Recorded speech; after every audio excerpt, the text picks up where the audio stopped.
સમગ્ર દેશમાં સુરક્ષાના ભાગરૂપે મહત્વના સ્થળોએ મોકડ્રીલ આયોજન કરવામાં આવ્યું હતું। તેની સાથે કાકરાપારા અણુમાલા ટાઉનશીપ ખાતે પોલીસ ડીજીવીસીએલના ફાયર આરોગ્ય તથા પંચાયત અધિકારીઓ કર્મચારીઓ સાથે સંકલનમાં રહી સાયરન વગાડી સાથે યુદ્ધના આકસ્મિક સંજોગોમાં શું કરવું તે અંગે સૂચના આપવામાં આવી હતી।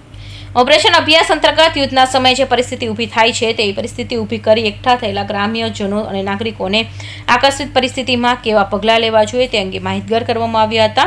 અણુમાલા ટાઉનશીપ પોસ્ટ ઉચમાલા ખાતે હવાઈ હુમલાના પગલે આગ લાગવાની ઘટના બની હતી। આગ લાગવાની ઘટના બનતા વ્યારા નગરપાલિકાની ફાયર ફાઇટર ટીમને જાણ કરાઈ હતી, જ્યાં તાત્કાલિક ધોરણે ફાયરની ટીમ ઘટના સ્થળે પહોંચી આગને કાબૂમાં લીધી હતી અને સમય દરમિયાન 108 એમ્બ્યુલન્સને પણ જાણ કરવામાં આવી હતી, જેથી ઘાયલ થયેલા વ્યક્તિઓને તાત્કાલિક નજીકની હોસ્પિટલ ખસેડવામાં આવ્યા હતા।